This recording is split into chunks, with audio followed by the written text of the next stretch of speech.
Jory y los demás entregamos sus cuerpos a las hermanas silenciosas para que los llevaran al norte, a Invernalia. A Jory le habría gustado reposar junto a su abuelo. Tendría que ser junto a su abuelo, porque el padre de Jory estaba enterrado mucho más al sur. Martin Cassell había perecido, junto a todos los demás. Después, Ned había derribado la torre y con sus piedras ensangrentadas había alzado 8 tumultos sobre el risco. Según se decía, Rhaegar la llamaba Torre de la Alegría, pero para él solo tendría ya siempre recuerdos amargos. Habían sido 7 contra 3, pero solo 2 de su grupo sobrevivieron. El propio Eddard Stark y el menudo lacustre, Howland Reed. Volver a tener aquel viejo sueño tras tantos años no era un buen presagio. Así recuerda Ned los eventos en la Torre de la Alegría. Unos eventos que claramente le traen terribles recuerdos y una gran pesadumbre. Pero, ¿qué sabemos en realidad de lo que ocurrió en la Torre de la Alegría? Si lo pensamos fríamente, hay muchas preguntas sin resolver en este capítulo de la historia de Canción de Hielo y Fuego. Algunas son bastante obvias, otras quizá no tanto. ¿Quién se encontraba en la torre? ¿Cómo se enteró Ned de dónde estaba la torre y qué había allí? ¿Por qué lucharon los bandos de Ned y Arthur Dayne? ¿De dónde viene el gran respeto de los Dayne hacia Ned tras lo que ocurrió? ¿Cuál fue el rol de Howland aquí? Y hay muchas más. Hola a todos y bienvenidos a la Biblioteca Antigua. Soy curador y vamos a entrar en los entresijos de qué ocurrió en realidad en la Torre de la Alegría, al menos hasta donde sabemos, e intentaremos indagar en qué temas George R. Martin nos está escondiendo. Este tema es algo escurridizo, y para aquellos que solo han visto la serie de televisión, quizá algo menos intrigante. Al final, en la serie no se nos explica demasiado qué ocurre allí, ni qué ocurre en Dorne, ni quién son los Dayne, ni quién es en realidad Howland Reed. Allí descubrimos quién es Jon y poco más. Pero en los libros hay muchas lagunas y preguntas sin respuesta que seguro que Martin responderá. Pero mientras esperamos haber publicado Vientos de Invierno, relajaos y preparaos para este viaje. ¡Vamos allá!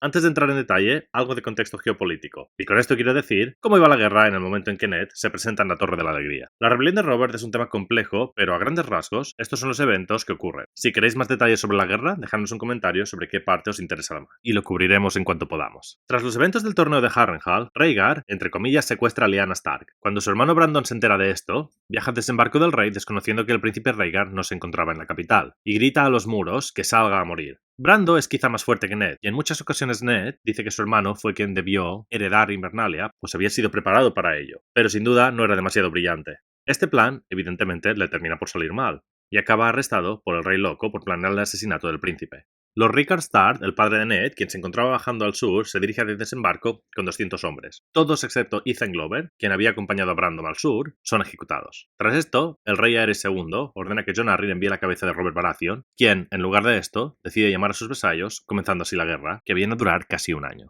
Muchas son las batallas que ocurren en esta guerra hasta que llegamos al Tridente, donde Robert Baratheon termina con la vida del joven príncipe Targaryen, quien no contaba allí con su mejor espada, Arthur Dayne, para ayudarle. El por qué el mejor guerrero de los 7 reinos no se encontraba en la batalla que terminó por ser más decisiva de la guerra lo cubriremos algo más tarde. El caso es que no estaba allí. Robert, al haber sido herido durante la batalla, manda a Ned en persecución del resto de las fuerzas Targaryen cuando huyen, y así llega Ned a desembarco, donde encontrará a Jaime sentado en el trono de hierro. Más tarde, Robert también llegará a la capital, donde Tywin Lannister presenta al nuevo rey los cuerpos de Elia, la esposa de Rhaegar, así como los jóvenes príncipes, Rhaenys y Aegon, sus 2 hijos. Ned se enfurece y llama a Tywin asesino de niños. Robert y Ned discuten hasta que este se marcha hacia el sur, donde seguirá peleando varias batallas. Este detalle es de lo más importante. Inicialmente se dice que Ned y Robert son grandes amigos en Juego de Tronos, pero desde este momento su relación nunca será igual. Lo que ocurre durante este periodo no está completamente claro, pero lo que sí sabemos es que más tarde, mucho más tarde, tras la pelea con Jaime en las calles de desembarco, con la leche de amapola corriendo por sus venas, Ned soñó lo siguiente. Volvió a tener el mismo sueño de hacía tiempo, el de los 3 caballeros con capas blancas, la torre caída y Lyanna en su lecho de sangre. En el sueño, sus amigos cabalgaron con él, como había sucedido en realidad. El orgulloso Martin Cassell, padre de Jory, el fiel Theo Wolf, Ethan Glover, que había sido pupilo de Brandon, Sir Mark Ryswell, de verbo amable y corazón bondadoso, el lacustre Howland Reed, Lord Astin, a lomos de su semental Alzan. Ned había conocido sus rostros también como el suyo propio, pero los años habían erosionado los recuerdos, incluso aquellos que había prometido no olvidar jamás. En el sueño no eran más que sombras, espectros grises cabalgando sobre caballos de niebla. Eran 7 y se enfrentaban a 3. En el sueño, tal como había sucedido en la realidad, pero no eran 3 jinetes cualesquiera. Habían estado esperando en la torre redonda, con las montañas rojizas de Dorne a la espalda, las capas blancas ondeando al viento. Y no eran sombras. Sus rostros seguían siendo claros pese al tiempo. Sir Arthur Dayne, la espada del amanecer, con una amplia sonrisa en los labios. La empuñadura de su espadón, Albor, le asomaba por encima del hombro derecho. Sir Oswald Went tenía una rodilla hincada en el suelo y afilaba su hoja como una piedra de molar. En su yelmo blanco, el halcón, que era el emblema de su casa, desplegaba las alas negras. Entre ellos se encontraba el torvo Sir Gerald Hightower, el toro blanco, Lord Comandante de la Guardia Real. Así recuerda Ned encontrarse con los guardias reales. Tenemos a 11 personajes en la Torre de la Alegría así. 7 norteños que no conocían Dorne, 3 guardias reales, entre ellos Arthur Dayne, la Espada del Amanecer, quien es reconocido como el mejor guerrero de los 7 reinos por muchos, así como el Toro Blanco, quien estaba entrado en años y seguramente no en su mejor momento de forma, pero sigue siendo el Lord Comandante de la Guardia Real, así como Lyanna Stark, la doncella lobo. Y algo que se nos dice específicamente es que los norteños llegan a caballo, así que tenemos al menos 7 caballos aquí también. Pero, ¿cómo sabía Ned dónde estaba la Torre de la Alegría? Y más importante aún, ¿por qué fue allí? Mucho se ha hablado sobre dónde estaba la dichosa torre, y por lo que se dice, era un gran secreto, ¿verdad? Bien, si alguna vez fue un secreto, era más bien un secreto a voces. Lo que parece claro, al menos para mí, es que Rhaegar no secuestró a Lyanna. Todas las pistas apuntan a que Lyanna se había marchado con el príncipe dragón por su propia voluntad. El por qué se fue con él no lo sabemos. Puede que fuese por amor, puede que fuese el querer vivir su propia aventura, puede que quisiese huir de una vida con Robert, a quien no tenía en gran estima. Probablemente fue una combinación de varias razones. Pero sea como fuera, Rhaegar y Lyanna habían tenido algún tipo de relación. Digo esto porque me parece de lo más extraño que Rhaegar, quien estaba completamente obsesionado con la profecía del príncipe que fue prometido, quien debía tener 3 hijos, ya que el dragón debe tener 3 cabezas, mandase a Lyanna a una torre perdida, en medio de la nada, sin ayuda, y más aún, sabiendo que estaba embarazada de su tercer hijo. No, yo creo que había más de 11 personajes en la torre cuando llega Ned. Lyanna habría tenido al menos una matrona con ella, y puede que incluso un maestre, además de doncellas de compañía. Los guardias reales habían llevado al menos sus escuderos. Y luego están los Dane. Si damos por sentado que Rhaegar quería que su hijo tuviese una larga vida, se habría asegurado que en la torre había recursos. Y Campo Estrella está más bien cerca de las montañas rojizas. Pero volveremos a Campo Estrella y la casa Dane en un momento. Antes de seguir con esto, ¿qué hacían Rhaegar y Lyanna en Dorne? Muchos me habéis pedido que cubra Dorne en un vídeo, en especial el Dorne de la serie de televisión contra el Dorne en los libros. Creedme que lo he intentado, pero es un tema demasiado grande para cubrir en un solo vídeo. Considerad este un entrante para seguir visitando las preguntas sin respuesta y las tramas pendientes de cubrir en el sur de Poniente. En los 7 reinos, Dorne era el más, digamos por ahora, diferente. Cuando Aegon Targaryen invadió Poniente, Dorne fue el único reino que no pudo conquistar con sus dragones, y es aquí donde Rhaenys Targaryen y el dragón Meraxes perdieron la vida. Este tema es fascinante, y puede ser explorado en sí mismo, pero basta decir por ahora que Dorne pudo mantener mucha de su cultura, y esta es muy extensa, ya que Dorne es el reino más racialmente diverso en Poniente. Mencionamos esto porque hay un pequeño detalle que a veces lleva a teorías a un punto muerto. En Poniente, por lo general, las relaciones extramatrimoniales están bastante mal vistas, y si es cierto que los bastardos existen, tienden a tener poca relevancia política. Nadie casaría a su noble hijo con una hija bastarda de algún lord, al menos por lo general. Tampoco los bastardos pueden heredar. De nuevo, por lo general. No voy a caer en la trampa de buscar excepciones, pero de nuevo, por lo general, no está bien visto. En Dorne las cosas no son tan blancas y negras. Las relaciones extramatrimoniales están mucho más aceptadas. Dorne es una región mucho más abierta y progresista que el resto de los 7 reinos, pero a la vez mucho más cerrada. Con esto quiero decir, los otros 6 reinos no conocen su cultura demasiado bien. Es más que posible, y yo así lo creo, que Elia Martell, la esposa del príncipe Rhaegar, no estuviese en desacuerdo con su relación con Lyanna. Robert había estado bromeando con Jon y con el anciano Lord Hunter mientras el príncipe daba la vuelta al campo de justas tras desmontar a Ser Barristan en el último combate por la corona de campeón.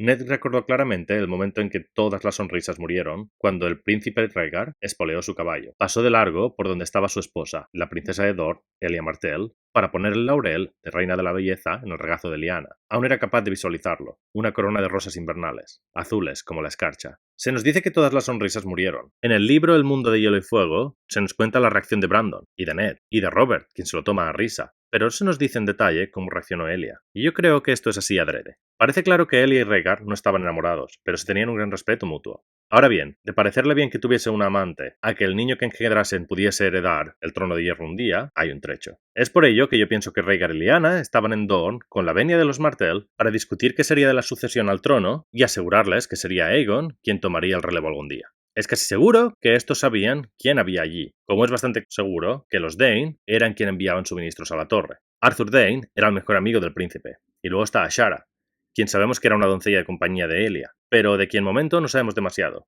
o puede que sí. Ashara es uno de los personajes más misteriosos de Canción de Hielo y Fuego. Hay algo en ella que sigue llevando a teorías y especulaciones. Hay quien dice que ella y Ned tuvieron una aventura, y ella es la verdadera madre de Jon. Se dice que ella terminó por quitarse la vida. Hay muchos rumores. Pero hay algo que parece seguro. Cuando Mira cuenta a Bran la historia del Caballero del Árbol Sonriente, insiste en que su padre se la ha contado una y mil veces, y a pesar de ser una historia del Caballero Misterioso, se nos cuenta mucho sobre Ashara, a quien llaman la doncella. Es curioso, casi todos los personajes en esta pequeña historia que nos cuenta Mira tienen nombres de que representan sus casas, excepto 2. la doncella y el lacustre, al menos en el inglés original, donde se le llama The Lad, el muchacho. Ashara Dane y Howland Reed. He leído muchas teorías sobre quién fue quien deshonró a Ashara, pero yo estoy convencido de que ella estaba embarazada de Howland, y ambos estaban enamorados. ¿Por qué remarco esto ahora? Porque si es así, parece claro que Ned conocía al menos una persona que hubiera podido saber dónde estaba Lyanna y dónde se encontraba la torre. La localización exacta sobre dónde se encontraba la Torre de la Alegría era, como veníamos diciendo, un secreto que sabían los Dane, y que posiblemente sabían los Martell, y que sabían todos los sirvientes que hubiera habido allí, y quién sabe quién más. Era un secreto a voces, pero era un secreto para con Robert Baratheon. Y en este punto es de esperar que Ashara, quien conoce a Ned, sabía que este no estaba en buenos términos con Robert. El por qué es un secreto para con Robert es algo que tocaremos algo más adelante. Por ahora baste con decir que probablemente fue Ashara quien indicó la dirección al grupo de Ned. Esto puede parecer una locura, ya que entre quien protegía a Lyanna se encontraba el hermano de Arthur, pero claro,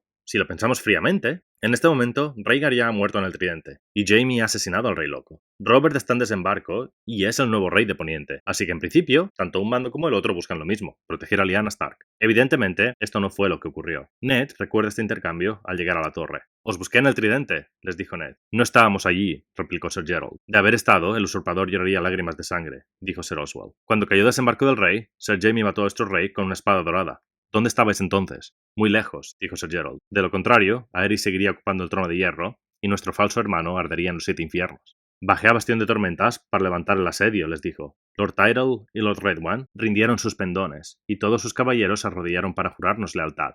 Estaba seguro de que se encontraría entre ellos». «No nos arrodillamos tan fácilmente», señaló Sir Arthur Dane. «Sir Willem Darry ha huido a Rocadragón con vuestra reina y con el príncipe Viserys. Pensé que habíais embarcado con ellos». «Sir Willem es un hombre bueno y honesto», dijo Sir Oswald. «Pero no pertenece a la Guardia Real», señaló Sir Gerald. «La Guardia Real no huye».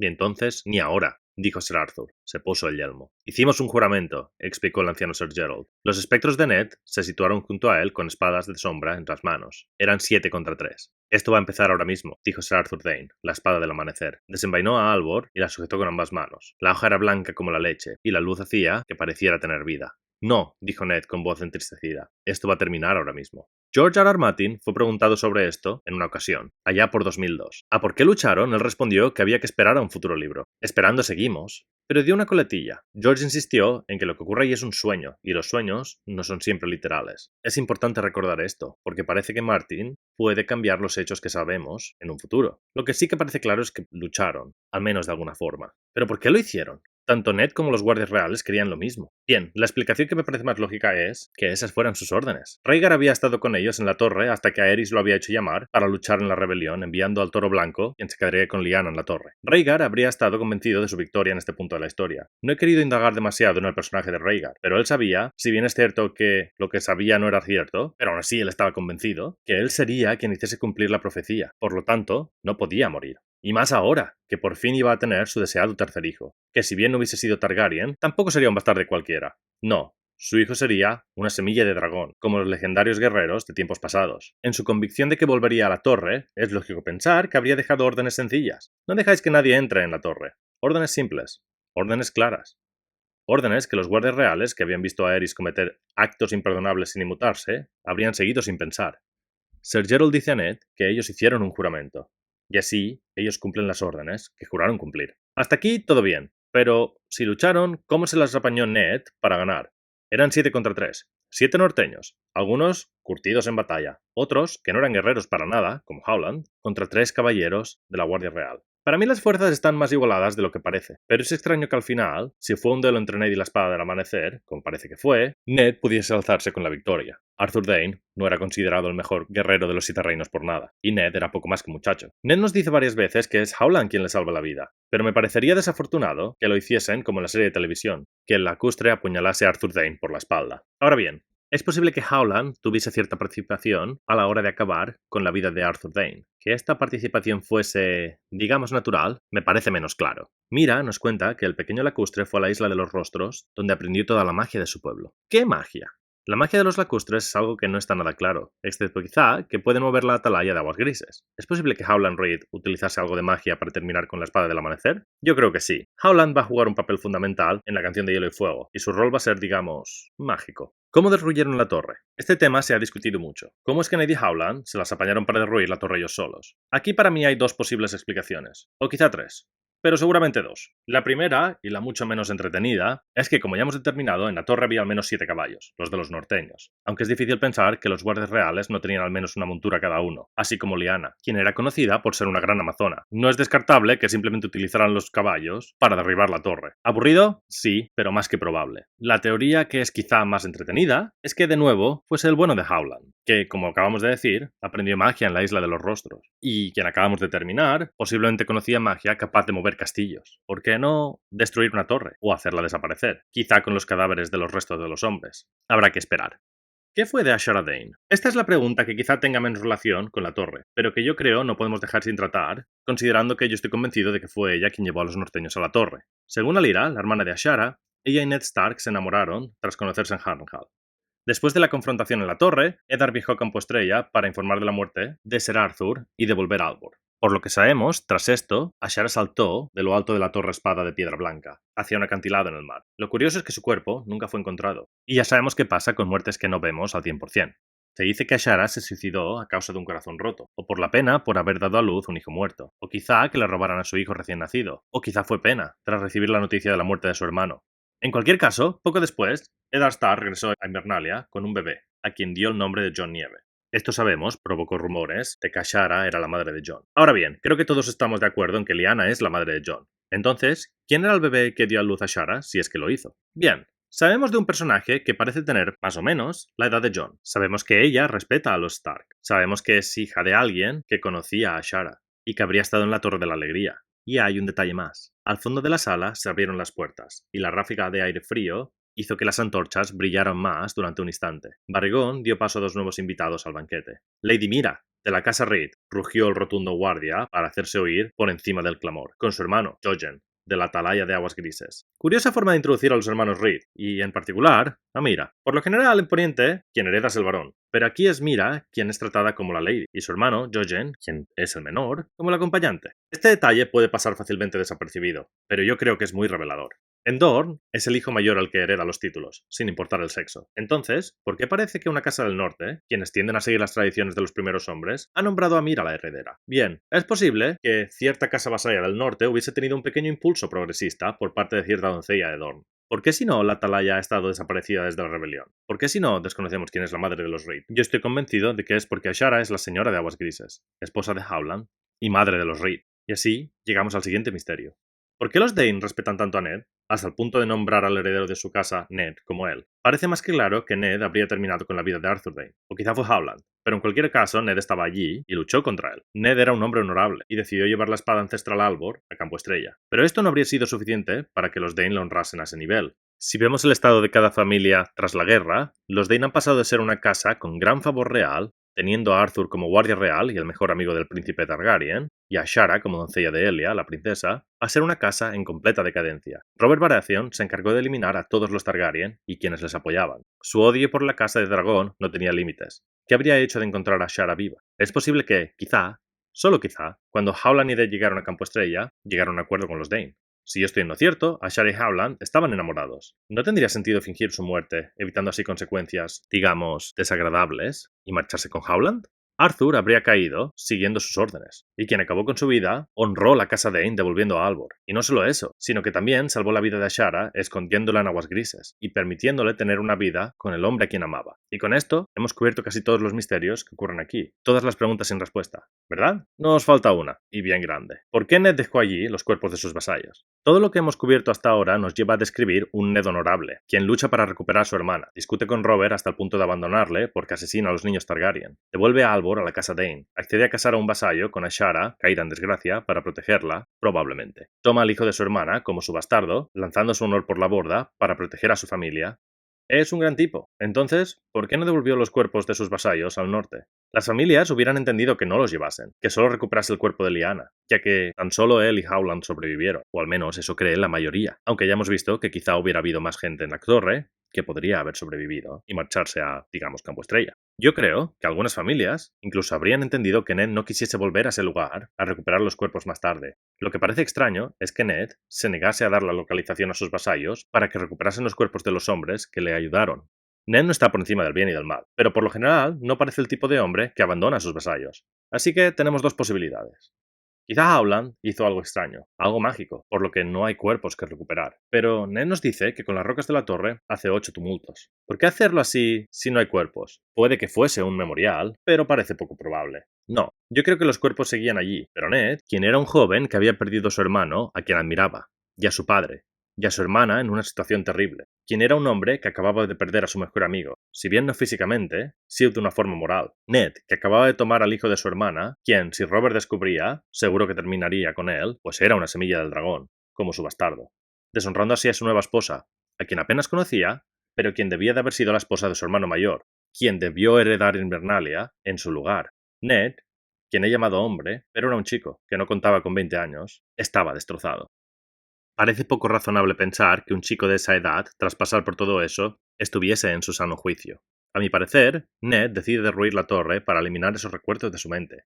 Y él está decidido a nunca volver allí. Ned no tiene por costumbre hablar de los hechos que aquí ocurrieron, para sorpresa de Mira y Jojen. Ned ha enterrado esa parte de su pasado, y cueste lo que cueste, está decidido a no desenterrarla. No, Ned Stark decide no recuperar los cuerpos no porque haya algo que esconder, sino porque los recuerdos de la torre le carcomen hasta un punto en que pueden hacerle perder su sano juicio. Pero, ¿qué creéis vosotros? ¿Está Ashara viva en la atalaya de Aguas Grises? ¿Qué fue de los cuerpos de los compañeros de Ned? ¿Creéis que los Martels sabían dónde estaba Lyanna? ¿Quién más había en la torre? ¿Y qué otros secretos pensáis que se me han escapado? Y por último, ¿creéis que llegaremos algún día a saber exactamente lo que pasó en la Torre de la Alegría? Gracias a todos por escucharme. Si queréis ayudar al canal, lo mejor que podéis hacer es darle a suscribir y dejar un comentario con qué temas queréis que tratemos en el futuro. ¡Hasta pronto!